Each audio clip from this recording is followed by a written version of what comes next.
할렐루야. 오늘 저는 요한복음 6장 51절에서 71절까지 말씀을 본문으로 예수님을 먹고 마셔야 삽니다 라는 제목의 말씀을 전하도록 하겠습니다. 만약 오늘날 많은 크리스천이 예수님 당시에 태어났다고 생각을 하면 10중 8구 예수 믿기가 참 힘들었을 것입니다. 왜냐하면 우리 인간의 지혜나 이성적인 사고로는 도무지 납득할 수 없는 말씀을 예수님이 참 많이 하셨기 때문이에요. 예수님 당시 사람들에게 예수님은 북쪽 갈릴리 변방의 시골 출신의 30대 초반 목수에 불과했고요. 그렇게 새파란 청년이 자기 나이와 격에 걸맞지 않은 말들을 가는 곳마다 쏟아놓으니까 이 사람들이 시험받지 않을 수가 없었던 겁니다. 하지만 오늘날 우리는 다르죠. 우리는 예수님께서 성령의 감동으로 마리아라는 처녀의 몸에서 태어났다는 사실도 알고 있고요. 하나님이 싫어서 떠난 인간을 구원하시려고 십자가에 달려 죽으셨지만 3일 만에 부활하셨다는 사실이 역사적 진리이고 팩트라는 것도 부활의 증인이 남긴 역사적 기록을 통해 알고 있습니다. 그래서 이 비신자들도 예수님은 뭔가 특별한 분이신 것 같다라는 생각을 하기 때문에 오히려 예수님을 영접하기가 더 쉬운 것 같습니다. 또 예수 영접 모임과 생명의 삶 공부를 거치시면서 한번 믿어봐야겠다 작정하신 분들은 이 성경을 읽다가 예수님이 좀 뭐 별난 말씀을 하신 것 같아도 예수님이니까 이런 말씀하실 수 있지, 내가 성경에 담긴 의미를 잘 몰라서 그런 것이야 라는 생각들을 하시는 것 같아요. 그런데 오늘 예수님은 오늘도 우리가 쉽게 이해할 수 없는 말씀을 하셨으니 그것은 내 살을 먹고 내 피를 마시지 않으면 영생을 누리지 못한다라는 말씀이었습니다. 여러분 한번 상상해 보시죠. 실제로 예수님의 살을 우리가 막 먹어요. 피를 막 마십니다. 얼마나 끔찍하고 섬뜩한 모습입니까? 우리가 무슨 인육을 먹는 식인종도 아닌데 말이죠. 그런데 예수님 당시 유대인들에게는 더더욱 그러했고요. 오늘날에도 정통 유대인들은 절대로 피를 먹지 않습니다. 레위기 17장 14절 말씀을 보시면 피는 곧 모든 생물의 생명이기 때문이다. 그렇기 때문에 나는 이스라엘 자손에게 너희는 어떤 생물의 피도 먹지 말라고 한 것이다. 피는 곧 그 생물의 무엇이니? 생명이니 누구든지 피를 먹으면 내 백성에게서 끊어진다. 신명기 12장 23절 말씀을 함께 읽습니다. 시작.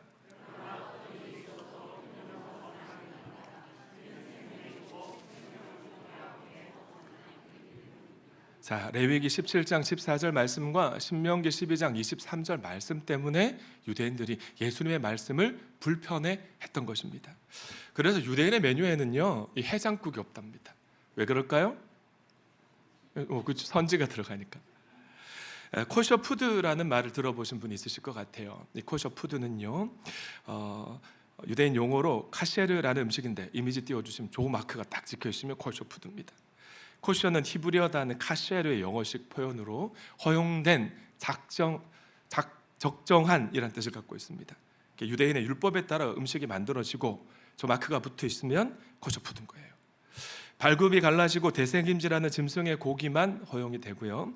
어류는 비늘이나 지느러미가 달린 것들만 코셔로 인정이 됩니다. 철저하게 랍비의 입회하에 이루어진다고 해요. 이 짐승들이 인간을 위해 생명을 잃잖아요. 그러니까 고통을 최소화하기 위해 날카로운 칼로 가지고 정밀하게 한 번에 목을 그어서 잡도록 되어 있고요. 그리고 죽은 가축을 어떻게 하느냐? 상상하면 은혜가 안 되는데 거꾸로 매다는 겁니다. 왜 그럴까요? 뭘 빼려고요? 피를 다 빼려고. 제가 한성교회에서 사역할 때 한 번씩 인근에 있는 연세중앙교회 성도님들이 등록할 때가 있었습니다. 근데 한 번은 한 청년이 하는 말이, 제가 다녔던 연세중앙교회 성도들은 해장국을 안 먹습니다. 윤석전 목사님 피가 들어간 거 못 먹게 하기 때문에 그렇다는 얘기를 하는데 참 저는 좀 공감이 좀 안 되었던 것 같아요. 자, 봅시다. 근데 예수님은 뭐라고 말씀하셨어요? 내 살을 먹고 피를 먹어라. 근데 이게 뭐 피가 섞인 음식을 먹는 정도가 아니라 아예 내 살을 먹고 피를 마시지 않으면 너에게 영생이 없다고까지 말씀하시니까 얼마나 충격적으로 들렸겠습니까? 자, 그러면 예수님이 왜 이런 표현을 쓰셨는가가 중요하죠. 첫째, 예수님이 절대적으로 필요하다는 사실을 강조하기 위해서였습니다. 저를 따라 하실까요? 우리가 살기 위해서는 예수님이 절대적으로 필요하고 예수님이 없으면 죽는다는 사실을 강조하시기 위해 특별히 영적으로 병드는 거예요. 뭐 죽지는 않겠죠. 영원한 생명을 왜 가졌으니까. 만약 예수님께서 내가 없으면 너희가 죽는다라는 말씀만 하셨다면 너무 추상적이잖아요. 감이 잘 안 잡힐 겁니다. 또 조금 설명을 덧붙여서 친절하게 나는 너에게 있어서 너의 영생에 반드시 필요한 동반자와 같다, 뭐 이런 말씀을 하셨어도 잘 가슴에 안 와닿을 것 같습니다.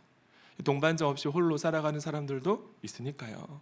그러나 너희가 나를 먹고 마시지 않으면 죽는다, 마셔야만 산다 라고 하면 감이 딱 잡히는 거예요. 왜 그럴까요? 우리 인간은 먹고 마시지 않으면 반드시 죽기 때문에 그렇습니다. 우리가 음식을 먹지 않고 마시지 않으면 반드시 죽듯이 예수님을 먹고 마셔야 우리의 영원한 생명을 유지할 수 있을 줄 믿습니다. 두 번째는 매일 먹고 마시는 삶을 살지 않으면 영적으로 병들 수 있기 때문에 그거 얘기하시려 그런 거예요. 우리 인간의 생명을 유지하려면 밥만 먹어서 되는 것이 아니라 또 뭐가 필요합니까? 의식주, 옷도 필요한 것 같아요. 그런데 여름에는 옷이 없어도 살 수 있습니다만 날씨가 쌀쌀해지는 이 겨울이 시작되면 두꺼운 옷 입지 않으면 어떻게 됩니까? 체온이 떨어져서 죽을 수밖에 없지요. 그것이 우리의 연약함입니다. 그래서 의식주라는 관용어가 생긴 것인데 옷은 또 한 벌만 있어도 몇 년을 버틸 수 있습니다. 그러나 먹고 마시는 것은 이 저장이 안 됩니다. 매일 먹고 마셔야 되는 거예요. 그래서 남편이 은퇴하면 아내들이 참 힘들어한다고들 하죠. 은퇴하기 전에는 적어도 점심은 밖에서 해결하고 집에 돌아오는데 은퇴하고 딱 집에 들어와 있으면 어떻게 됩니까? 아침에서 바쳐야 되고 돌아서면 점심에서 드려야 되고 또 돌아서면 또 저녁 밥 지어야 되고 하루 온종일 아내들이 밥하다가 하루가 휙 간다는 말씀들을 하세요. 여러분, 오죽하면 삼식이라는 용어가 생겼겠습니까? 하루는 제 아내가 톡으로 여보 너무 감동적이지 하고 유튜브 영상을 하나 보내온 적이 있습니다. KBS 인간극장에 방영되었던 31분짜리 영상이었는데 남편들, 특히 목자님들에게 좀 도전을 드리려고 50초짜리 링스 영상이 있어서 좀 여러분 보여드리려고 합니다. 잠깐 볼까요? 고소한 크림치즈를 듬뿍 올린 호밀빵. 내일 아침 아내를 위해 조식을 차리는 백발의 할아버지가 있습니다. 방향을 바꿔가며 정성스레 물을 부어 커피를 내리고 커피의 고소한 향기로 아내를 깨웁니다. 여전히 아내를 한이라는 애칭으로 부릅니다.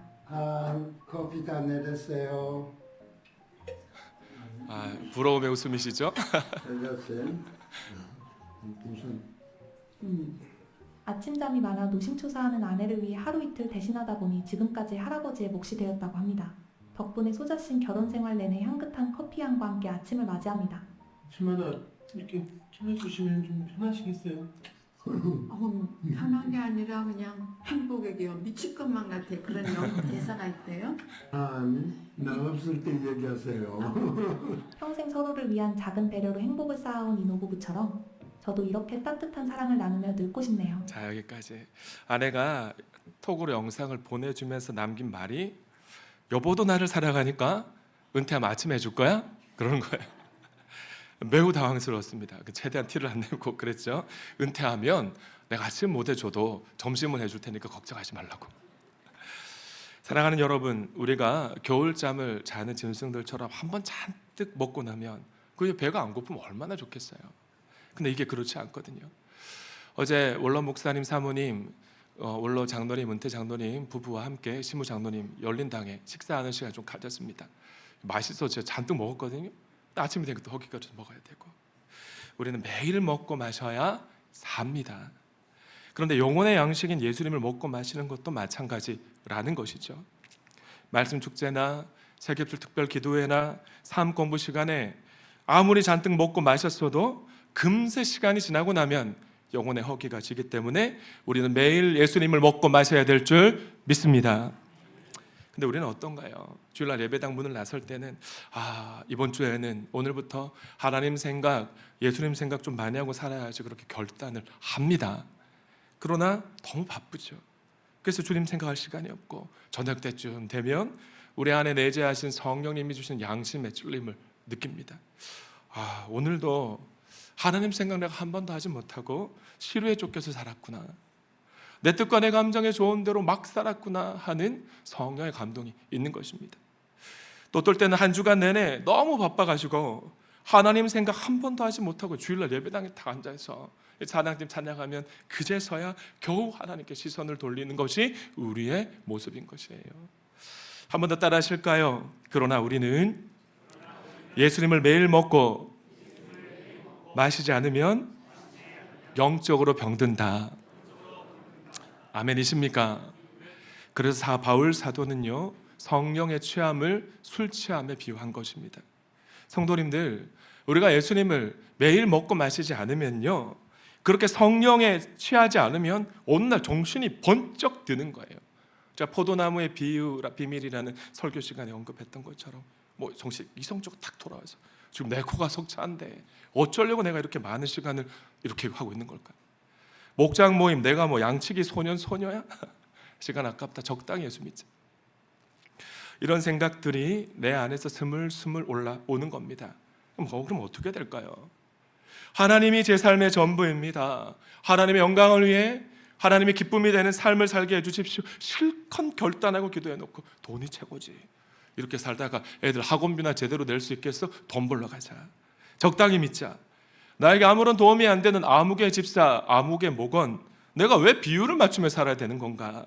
내가 가만히 있으니까 가만히로 보이나? 내가 똑같이 갚아주리라. 누가 그러냐면 제가 그렇더란 말입니다. 제가 일단 눈빛부터 제정신으로 돌아온 표시가 탁 나고요. 그때부터 모든 선택을 이성적으로 감정에 휩들린 선택과 결단을 하게 되는 것입니다. 제가 이런 사람이란 걸 너무나 잘 알고 있습니다. 그게 제 연약함이에요. 그래서 저는요, 저 생명의 삶 기수마다 매번 나누는 얘기입니다. 제가 교육자 생활을 할 때도 주일 연합 예배 시간이 되면 교육자니까 또 예배당 곳곳에서 안내를 합니다. 그거 마치자마자 사슴이 시냇물을 찾는 갈급한 마음으로 저기 오늘 신목련의 민기신 목자님, 정혜원 성도님 앉은 저 자리에 와서 앉았습니다. 왜 그랬을까요? 은혜를 받아야 제가 사니까요. 담임 목사님 말씀을 하나도 놓치지 않으려고 노트에 필기를 하고 태블릿이 생긴 이유는 빼곡하게 노트했습니다. 또 기도 시간에 하나님의 능력과 그 은혜가 제 마음에 쏟아 부어지지 않으면 도무지 목사답게 크리스천답게 살아갈 수 없기 때문에 정말 제가 살기 위해서 간절하게 기도했던 것 같아요. 주님, 연약합니다. 제가 얼마나 부족한지 주님 알고 계시죠? 저를 불쌍히 여겨 주옵소서. 하나님 은혜를 주옵소서. 지금도 새벽에 그렇게 기도하고 있는 것 같아요. 그래야 아주 좀 목사답게 성도답게 살 수 있는 저를 봅니다. 동암의 모든 성도님들이 매일 예수님을 먹고 마심으로 영적으로 병들지 않았으면 좋겠습니다. 혹 병들었다 할지라도 다시 예수님을 먹고 마심으로 빠르게 회복하는 복스러운 성도님 될 수 있기를 축원합니다. 세 번째는 영적인 삶, 신적인 삶을 살아갈 것을 강조하시기 위해였습니다. 여러분, 물론 예수님을 먹고 마시지 않아도 삶을 살 수 있습니다. 직장에서 업무를 볼 수 있고요. 자녀도 돌볼 수 있고 생업의 문제도 해결해 나갈 수 있죠. 그러나 이 모든 것은 동물적인 삶이라는 거예요. 짐승들의 모성애와 부성애가 얼마나 강합니까? 그래서 유튜브에서 동물의 왕국 같은 영상을 찾아보시면 이 수컷들은 자기 영역을 지키느라고 여념이 없고요. 깃털이나 갈기를 한껏 세우고 뽐내는 것도 우리 인간의 모습과 비슷한 것 같습니다. 암컷들은 새끼를 위해 먹을 걸 내주고 새끼를 보호하기 위해서 자기 생명을 아낌없이 내어주는 그런 모습도 있죠. 그런데 우리가 만약 이렇게만 살아간다면 동물적인 삶을 살아가는 것이라는 거죠. 평생 더 잘 먹고 더 잘 마시려고 정신없이 쉼없이 일하고 그래서 자식들 시집장가 다 잘 보낸 그 사람들이 노후에 이르러서 왜 허무한 마음이 들겠습니까? 태초에 하나님이 우리를 짐승과 차원이 다른 영적인 존재로 지으셨기 때문입니다. 영적인 삶이 무엇이고 영적인 삶, 신의 성품에 동참하며 살아갈 때 비로소 보람과 행복을 느끼는 존재로 저와 여러분을 지으신 줄 믿습니다. 그래서 우리 예수님 이렇게 말씀하신 거예요. 63절 말씀 함께 읽습니다. 시작.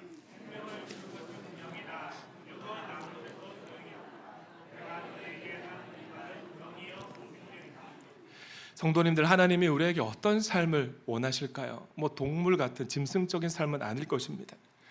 다른 사람을 섬기며 사는 삶, 영혼 구원하여 제자 삼는 삶, 하나님의 영광을 위해 살아가는 삶, 사랑하고 용납하는 삶을 살아가길 원하시는 겁니다.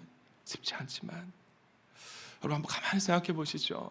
오늘 제가 칼럼으로 적은 것처럼 이 땅에 가치 있는 일, 보람 있는 일, 재미있는 일 중에 힘들지 않은 일이 어디 있던가요?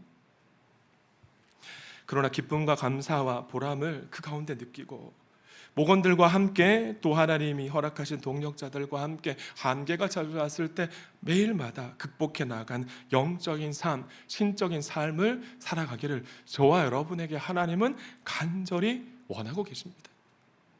그래서 우리가 예수님을 영접하고 나면 우리 안에 누가 살고 계십니까? 그렇죠, 성령님. 우리 안에 내재하신 성령님이 거룩한 욕구를 일으켜주시는 겁니다. 이제는 과거와 다르게 다른 사람을 사랑하고 섬기는 삶을 살고 싶고 하나님이 어떤 분인지 알아가고 싶고 하나님이 기뻐하는 삶을 내가 좀 그 은혜가 너무나도 큰 은혜를 내가 받았는데 보답하고 싶은 욕구를 성령님이 일으켜주시고 부어주시는 거죠. 자, 그러나 의인은 없나니 한 사람도 없어서 날마다 우리가 예수님을 먹고 마시지 않으면 죄의 강력한 관성에 이끌려서 본성으로 돌아갑니다. 자주지치고 한계를 직면하게 되는 것이에요. 제가 목사로서 답답함을 느끼는 것이 바로 이것입니다. 한계가 있다는 거예요. 우리 교회 안에 질병의 문제 때문에 힘들어하시는 분이 얼마나 많습니까? 그때마다 너무나 미안한 마음이 드는 거예요. 만약 우리 교회 성도님들이 치유의 은사가 강한 담임 목사를 만났다면 얼마나 좋았을까? 하나님은 살아계시고 불가능을 가능케 하시는 전능하신 분이신데 내가 은사가 부족해서 능력이 부족해서 사람을 통해 일하시는 하나님의 능력이 제대로 흘러가고 있지 않구나. 제 연약함 때문에 안타까운 마음을 느낄 때가 참 많아서 제가 매주 새벽마다 강단에 기도하는 거예요. 지혜의 한계, 사랑의 한계, 능력의 한계 등등 우리 모두에게는 한계, 연약함이 있습니다. 그러나 우리가 믿는 하나님은 한계가 없으신 전능하신 하나님이신 줄 믿습니다. 우리는 연약하기 때문에 한계를 만나는 거 너무나 당연해요. 그렇기 때문에 한계를 만날 때 극복하는 방법은 오직 한 가지밖에 없는 것입니다. 무엇입니까? 예수 그리스도를 먹고 마시는 삶을 통해 하나님이 부어주신 은혜와 능력이 우리 가운데 흘러차고 넘쳐서 하나님의 무한에 동참하는 것밖에 없는 것입니다. 아멘이십니까?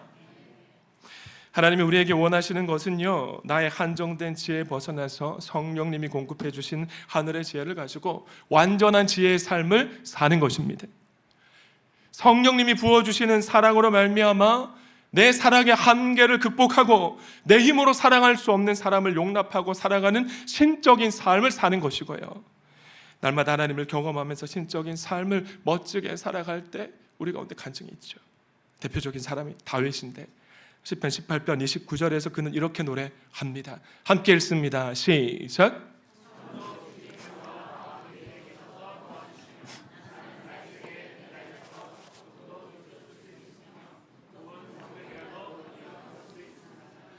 나는 할 수 없지만 하나님은 할 수 있고요, 나는 연약하지만 하나님은 강하십니다.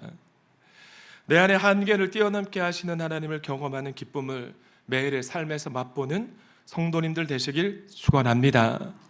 여러분, 신앙생활이란요 그때부터 시작이 되는 거예요. 그때부터 한계를 뛰어넘게 하신 하나님의 은혜를 매일에 경험할 때 신앙이 성숙하게 자라가는 겁니다. 그럼 우리가 어떻게 예수님을 먹고 마실 수 있을까? 첫째, 오늘날 우리가 예수님의 살을 먹는다는 것은 순간순간 예수님을 의지하면서 사는 삶을 의미합니다. 누군가 문제를 만난 사람이 자신의 어려움을 이야기할 때 마음으로 정성을 다해 기도하는 거예요. 주님, 제가 지금 이 사람에게 무슨 이야기 들려주길 원하십니까? 제 입술을 통해 말씀해 주십시오. 나와 관계가 불편한 사람을 만나야 할 때 다시 한번 진심으로 기도하는 거예요. 주님, 저는 이 사람을 사랑할 능력이 없습니다. 그러나 저를 통해 주님의 사랑이 드러나길 원합니다. 비즈니스에 어려움이 생겼을 때는 주님, 제가 예수 믿는 사람이란 걸 온 회사가 다 압니다. 그런 제가 실패하면 하나님의 영광이 되지 않으니 저를 도와주십시오. 기도하고요. 중요한 거래처와의 대화 중에 취업이나 진학을 위해 면접하는 순간에 마음속으로 간절하게 기도하는 거예요. 주님, 제 입술에 파수꾼을 세우셔서 해야 할 말을 하게 하시고 듣는 이의 마음을 유연하게 하여 주옵소서. 아무튼 이런 경험 한 번쯤 다 하신 분들이 계실 것 같습니다. 그 순간 여러분에게 예수님의 지혜와 능력과 그 평안한 마음이 부어졌을 것입니다. 우리 동암의 모든 믿음의 가족들이 예수님의 살을 먹는 삶을 살아갈 때 예수님이라는 가장 든든한 백이 곁에서 도와주시는 놀라운 은혜를 경험할 수 있기를 축원합니다. 둘째, 예수님의 피를 마신다는 것은 매일매일 여러분 중요합니다. 회개하는 어떤 삶? 회개하는 삶을 사는 거예요. 우리가 예수님을 나의 구주, 나의 주님으로 영접할 때 우리가 비록 우리의 모든 죄를 다 하나님 앞에 고백하지 못했다 할지라도 그 즉시 과거의 죄, 현재의 죄, 미래의 죄까지 모두 다 용서함을 받습니다. 성부 하나님은 그런 우리를 창세기 1장 1절부터 요한계시록 마지막 장 마지막 절까지 그 말씀을 다 지킨 의인으로 여겨주시는 거지요.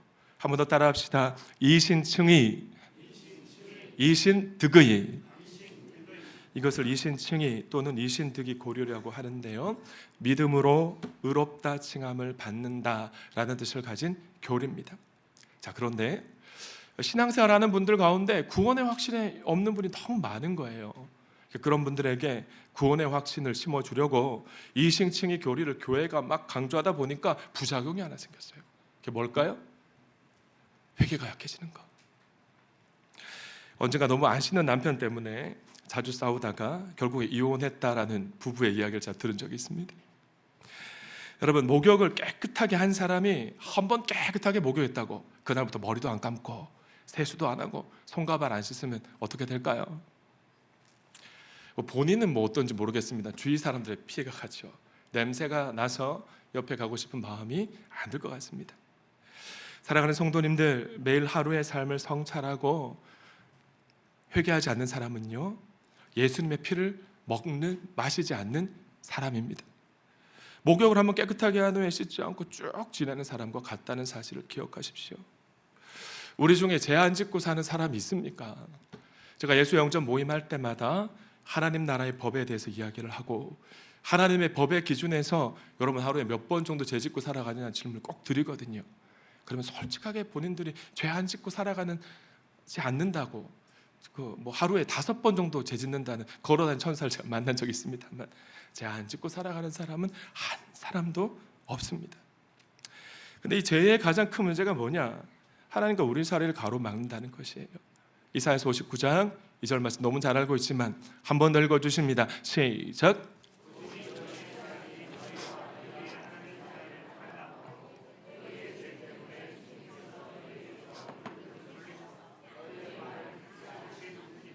우리가 만약 영적인 삶, 신적인 삶, 하나님을 경험하는 초자연적인 삶을 살아가길 원한다면 내 힘으로 그게 안 돼요. 예수님의 지혜와 능력과 사랑이 우리 안에 공급되고 차고 흘러 넘쳐야 가능합니다. 근데 뭐가 문제입니까? 뭐가 막고 있나요? 죄가 똥 막고 있는 거예요. 이것은 수도꼭지에 물이 시원하게 안 나오는 것과 똑같습니다. 우리가 이런 경험 다 가지고 있잖아요. 수도꼭지 물이 잘 안 나와서 열어보면 어김없이 필터에 이물질이 쌓여 있는 것을 발견하게 되고 그걸 깨끗하게 정리하고 나면 시원한 물이 쏟아져 나오는 것처럼 우리를 가로막고 있는 죄 때문에 우리 삶에 하나님의 지혜와 능력과 사랑과 평안이 나타나지 않는 것입니다. 저희 부부가 잘 안 싸우는데요, 최근에 가족 문제로 심하게 다툰 적이 있습니다. 판교 지역 분가하는 그 모임에 가는 길이었어요. 가족 문제였는데 뭐 얘기하다가 이제 아내 생각과 제 생각이 달랐습니다. 근데 평소에는 생각이 다를 때 어느 한쪽이 항상 맞춰줍니다. 그럼 끝나는데 그날은 저희 가족 문제여서 제가 좀 예민하게 반응을 했던 것 같아요. 그러다가 언성이 올라가고 최근 제가 몇 년 동안 아내에게 하지 않았던 언행을 하고 말았지 않습니까? 제가 그런 목사입니다, 여러분. 하다가 아내가 당신이 이런 목사인데 그러면 돼? 막 이러길래 이래가지고 무슨 지역 모임 가서 은혜가 되겠어? 그래? 그럼 가지 마! 그러다 돌려버린 거예요. 아내가 여보 내가 미안해 또 그렇게 묵혀주니까 그러고 또 간 거예요 제가. 근데 무슨 문제가 생겼느냐? 곧바로 감사가 사라져 버리더란 말입니다. 올해 우리 교회 안에 일어나고 있는 일들이 너무나 신기하고 놀라웠습니다. 성도들의 헌신, 영혼 구원의 역사, 세례. 그래서 구름에 붕붕 떠다닌 것 같은 감사를 막 쏟아놓고 그랬었는데 제가 한번 그렇게 그러고 나니까 마치 채널을 따다닥 돌려놓은 것처럼 똑같은 성도님이고 교회권의 모든 일상인데 세상이 달라 보이는 거예요. 물론 언제나 제 문제입니다만은 이것이 말이 가진 능력이고 죄의 위력인 것입니다. 이사야 1장 18절은 그런 우리에게 이렇게 약속하고 있습니다. 오너라 우리가 서로 변론하자 너희 죄가 지용 빛과 같다 할지라도 눈과 같이 희어질 것이며 지롱빛과 같이 붉어도 양털같이 희어질 것이다. 19절 요한일서 1장 9절은 여러분의 목소리로 읽습니다. 시작.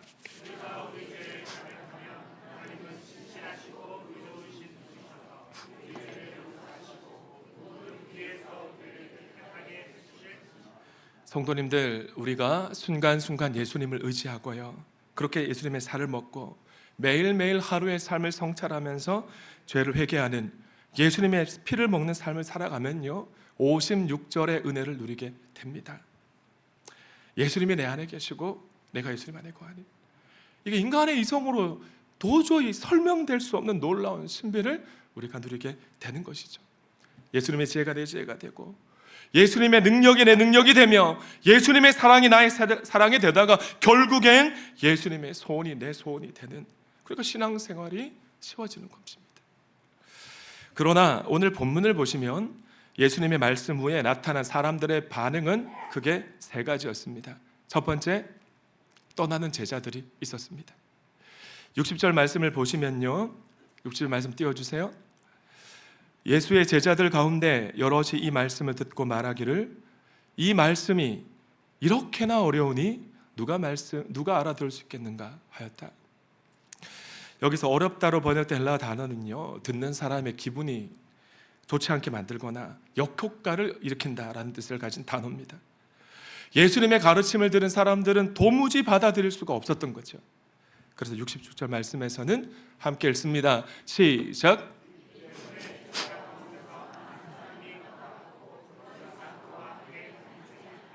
이 사람들은 예수님께서 보리떡 5개와 물고기 2마리를 가지고 남자만 5,000명을 먹이는 표적을 보고 그걸 경험하고 예수님을 왕 삼겠다 따라온 자들이었습니다. 심지어 이들 중에는 12제자 그룹까지는 아니었지만 지금까지 약 2년 가까운 시간 동안 예수님을 따라다녔던 제자들도 있었습니다.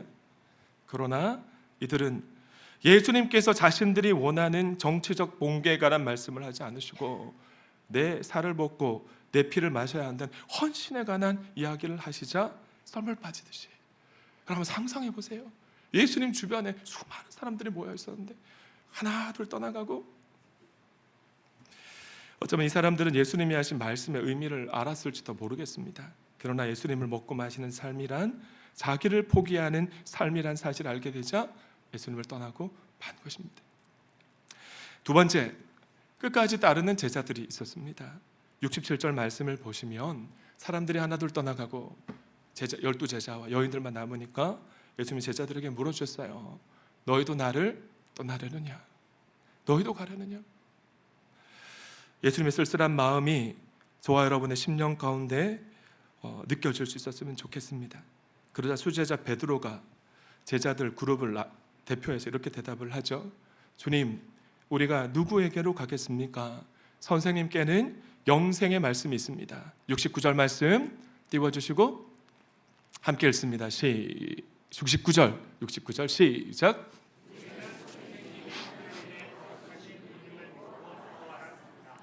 베드로의 위대함이 바로 여기에 있는데요. 지금까지 베드로는 예수님을 랍비라고 선생님이라고만 불러왔습니다. 그런데 오늘 이 구절에서 처음으로 주님이라고, 큐리오스라고, 하나님의 거룩한 분이라고 부르고 있는 것이죠. 68절과 69절 말씀이 완료형으로 쓰여진 걸 볼 때 언젠가부터 베드로 심령에 옅은 믿음이 생긴 것 같습니다. 예수님의 삶과 사역을 보면서, 예수님의 가르침을 들으면서 언젠가부터 예수님이 성부 하나님이 보내신 분이시고 예수님에게 영생이 있다는 확신이 있어서였습니다. 근데 여러분, 중요한 게 뭐냐면 완전히 이해되지 않았습니다. 이해되어서가 아닙니다. 예수님을 믿어보기로 작정했기 때문에 비록 쓰러질 때도 있었지만 다시 일어나 끝까지 예수님을 따라갔던 거예요. 이런 베드로의 믿음이 우리 동암의 모든 성도님들의 믿음이 될 수 있기를 소망합니다. 끝으로 세 번째, 배신할 제자도 있었죠. 70절과 71절 말씀 보실까요? 예수께서 그들에게 대답하셨다. 내가 너 12를 택하지 않았느냐? 그러나 너희 가운데 하나는 악마다. 71절 읽습니다. 시작.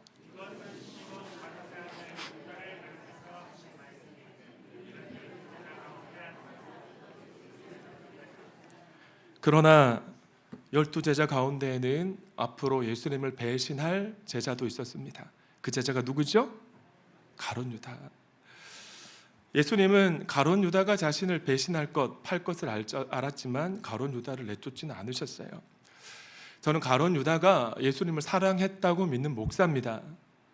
가룟 유다는 예수님을 사랑했지만 예수님을 사랑하는 마음보다 예수님을 통해 이루려는 자신의 욕망이 더 커서 잔꾀를 부렸던 거죠. 만약 예수님이 위기 상황에 빠지면 그 크신 능력을 사용하실 거라는 오해 때문에 종교 지도자들에게 예수님을 팔았던 겁니다. 3년 동안이나 예수님을 따라다녔지만 정작 예수님이 어떤 분인지는 몰랐던 거예요. 제가 이따금 말씀드리는 것처럼 예수님의 몸인 교회를 찢고 힘들게 하는 사람은요, 새 가족이 아닙니다. 예수님을 살아가지만 자기 방식대로 살아가는 목사고요, 장로고요, 권사, 집사, 기존 승자들인 것이죠. 지금까지 우리 교회에는 가룟 유다와 같은 분들이 한 사람도 안 계셨지만 앞으로도 안 계실 줄 저는 믿습니다. 말씀을 맺습니다. 사랑하는 도안가족 여러분, 이 시간 여러분이 질문 드리고 싶어요. 스마트폰은 하루에도 몇 번씩 충전하면서 여러분의 영혼은 언제 충전하십니까? 와이파이가 끊어지면 불안해서 어쩔 줄 몰라 하면서 하나님과의 연결이 끊어졌는지도 모르면서 혹시 지난 주간 살고 계시진 않으셨습니까? 혹 지금 절망 가운데 계신 분이 있으시고 시험 받고 계신 분이 계십니까? 신앙에 의심이 드는 분이 계신가요? 바로 지금이 예수님의 살과 피를 먹고 마실 때입니다. 아멘이십니까? 우리가 순간순간 예수님의 살을 먹고 매일매일 예수님의 피를 마실 때마다 위로부터 나리요, 예수님의 지혜, 사랑, 능력, 평안, 그 모든 것이 부어질 때마다 흘러차고 넘쳐서 주변의 영혼들을 적시고 열방을 변화시켜 나가는 하나님의 축복의 통로로 저와 여러분이 사용되어질 줄 믿습니다. 그렇게 살아가는 신적인 삶을 우리 주님이 원하시는 거예요. 옆에 계신 분에게 인사하실까요? 예수님을 먹고 마시는 삶을 살아갑시다. 시작. 그렇게 살아갈 때 뛰는 것은 우리이지만 우리 앞에 있는 장애물을 넘게 하시는 하나님을 경험하게 될 것을 믿고 그 하나님을 신뢰하며 하나님께 영광의 박수 올려드립니다.